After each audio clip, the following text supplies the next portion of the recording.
So లాస్ట్గా doctor గారు fire fly technology అంటే ఏంటి, దీని బెనిఫిట్స్ అంటే ఏంటి? మంచి ప్రశ్న అమ్మ. ఇప్పుడు ఫైర్ ఫ్లై టెక్నాలజీ అంటే రోబోటిక్ సర్జరీలో ఒక భాగమే. ఉదాహరణకు క్యాన్సర్ ఉంది, లేకపోతే పొట్టలో ఒక పెద్ద గడ్డ ఉంది, అది ఎక్కడి నుంచి వచ్చింది తెలియదు ఎవరికి.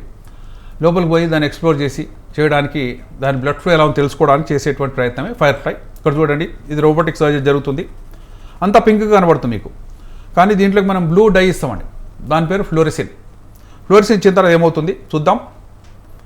ఇక్కడ రైట్ సైడ్లో చూస్తే మీకు అంతా రెడ్గా కనబడుతుంది, ఇందులో రక్తనాళం ఏదో తెలియదు. తెలియకుండా పోయి కట్ చేసామంటే డేంజర్ అయిపోతుంది. కాబట్టి ఇక్కడ గ్రీన్గా ఏదైతే పిగ్మెంట్ ఉందో అది బ్లడ్ వెసల్ ఇది అని తెలుస్తుంది. ఆ బ్లడ్ వెసల్ని జాగ్రత్తగా మనం తప్పించుకొని దాన్ని సేవ్ చేసుకుంటూ దాని పక్కన వెళ్ళాలి. ఇలా వెళ్ళడం వల్ల మిస్హాప్స్ కానీ డిజాస్టర్ కానీ జరగవు. ఫైర్ ఫ్లై టెక్నాలజీ అంటే ఏంటి అంటే రక్త నాళాలను ఐడెంటిఫై చేయడం, క్యాన్సర్ ఎంతవరకు వ్యాపించి తెలుసుకోవడం, తద్వారా ఆ క్యాన్సర్ని పూర్తిగా పెకలించి వేయచ్చు. ఇక్కడ చూద్దాం, ఇది సైడ్ రైట్ సైడ్ చూస్తే మొత్తం పింక్గా ఉందండి. దీంట్లో గ్రీన్ పిగ్మెంట్ ఇచ్చిన తర్వాత చూడండి, ఇది అంతా గ్రీన్గా ఉంది, ఇది మాత్రం వైట్గా ఉంది. ఈ వైట్గా ఉన్నది లేక గ్రేగా ఉన్నది క్యాన్సరు, బ్లూగా ఉన్నది మాత్రం నార్మల్ టిష్యూ. కాబట్టి దీన్ని మాత్రమే తొలగించాలి, ఈ గ్రీన్గా ఉన్నదాన్ని రక్షించవచ్చు. అలా ప్రతి ట్యూమర్లో కూడా చేసే అవకాశం వచ్చింది. ఇది పింక్గా ఉందండి, దీని కనుక మనం రెగ్యులర్ చూస్తే మధ్యలో ఉన్నది గ్రే కలర్ది. ఇది ఈ గ్రే కలర్ ఉన్నటువంటి ఈ ట్యూమర్, దాని చుట్టూ మేము చిన్న గీత గీసాం. గీత ఎందుకంటే ఒక 1 సెంటీమీటర్ గ్యాప్ ఇచ్చి రౌండ్గా పెకలించి వేస్తాం.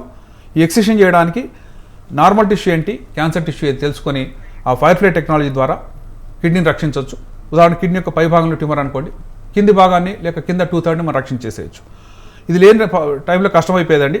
కాబట్టి ఈ పింక్ దాంట్లో ఏం అర్థం కాదు ఎవరికి. ఒకసారి దాంట్లోకి వెళ్ళామంటే కరెక్ట్గా పొజిషన్ చేసినాక ఇంజెక్షన్ ఇస్తాం. ఆ ఇంజెక్షన్ బ్లడ్ ద్వారా వెళ్తుంది. ఏ ఆర్గన్ అయితే మనం ఆపరేట్ చేస్తున్నామో దానికి ఎక్కువగా చేరుతుంది. కాబట్టి ఫ్లోరెసిన్ గైడెడ్గా ఇస్తాం. ఆ తర్వాత ఇక్కడ చూడండి, ఇందులో ట్యూమర్ ఇది పింక్ కనబడుతుంది. ఇందులో ఎంతవరకు కట్ చేయాలో అర్థం కాలేదు. కానీ ఈ సైడ్ చూడండి, గ్రే కలర్ ఉంది క్యాన్సర్. ఎందుకంటే క్యాన్సర్ అనేది ఈ బ్లూ పిగ్మెంట్ని గ్రీన్ పిగ్మెంట్ తీసుకోదు, నార్మల్ టిష్యూ తీసుకుంటుంది. కాబట్టి జనరల్ కొద్దిగా ఒక 1 సెంటీమీటర్ రౌండ్ వదిలేసేసి దీన్ని కట్ చేసేస్తాం. మిగిలిన కిడ్నీని రిపేర్ చేసేస్తాం. సో అలా చేయడం వల్ల చాలా కిడ్నీస్ రక్షించవచ్చు. క్యాన్సర్ని కూడా అనవసరంగా నార్మల్ టిష్యూని తీసేయకుండా రిపేర్ చేయడానికి ఛాన్స్ ఉంది. అలా ఒక పర్టికులర్ పార్ట్ని తీసేయచ్చు ఈజీగా. కిడ్నీలో కొంత పార్ట్ తీసేయచ్చు. కిడ్నీ 13 సెంటీమీటర్లు ఉంటుంది, ట్యూమర్ 2 సెంటీమీటర్లు అనుకోండి. సో 2 సెంటీమీటర్ చుట్టూ ఇంకో 1 సెంటీమీటర్ ఉంచి తీసేయచ్చు, మిగతా 10 సెంటీమీటర్ని రక్షించవచ్చు. అది రోబోటిక్ సర్జరీ ఉంటేనే చేయడానికి ఛాన్స్ వస్తుంది. అదే నార్మల్ సర్జరీ చేస్తుంటే కంటికి కనబడింది అంతే, కాబట్టి ఫర్దర్ చేయలేం. మొత్తం దాంట్లో చూడండి, ఒక రోబోటిక్ ఆమ్లో ఏముందండి, ఇంత కాంప్లెక్సిటీ ఉందండి. ఇదంతా కలిస్తే చివరికి ఒక ఆర్మ్ తయారవుతుంది. ఇందులో ఈ వైర్లు కానీ ఇవన్నీ ఎందుకున్నాయంటే మనం చేసిన మన ఫింగర్ మూమెంట్ని స్టడీ చేయడానికి కానీ ఆ టిప్ యొక్క కంట్రోల్ రావడానికి చాలా కాంప్లెక్స్ సిస్టమ్స్ ఉన్నాయి. అయినా సరే సర్జికల్ ఎక్సర్సైజ్ కానీ ఇంజనీరింగ్ కానీ చాలా అద్భుతంగా చేస్తున్నాం. కాబట్టి పేషెంట్ సేఫ్టీతో రోబోటిక్ సర్జరీ చేస్తున్నాం. రోబోటిక్ సర్జరీ అన్నిటికీ అవసరం లేదండి, కేవలం 10% ఆఫ్ కేసెస్లో. మేము చేసేది 100 సర్జరీ చేసామనుకోండి, 5 to 10% అవసరం. సింపుల్ సర్జరీస్కి అక్కర్లేదు. క్యాన్సర్స్ చాలా పెద్దవి, ఏవైతే కాంప్లెక్స్ ఉన్నాయో, చాలా డీప్ సీటెడ్ ఉన్నాయో, ఏవైతే చాలా బ్లీడింగ్ అవుతాయని భయపడుతున్నావో అలాంటి వాటికి రోబోటిక్ సర్జరీ మంచిది. వాటి ద్వారా పేషెంట్ రికవర్ అవుతారండి. ప్రాస్టేట్ క్యాన్సర్ మేము ఆపరేట్ చేస్తే 1 week 10 days అవుతుందండి. కానీ రోబోటిక్ సర్జరీ చేస్తే సాయంత్రం కల్లా టీ తాగుతాడు, నెక్స్ట్ డే కల్లా నడుస్తాడు, సెకండ్ డే డిశ్చార్జ్ అవుతాడు.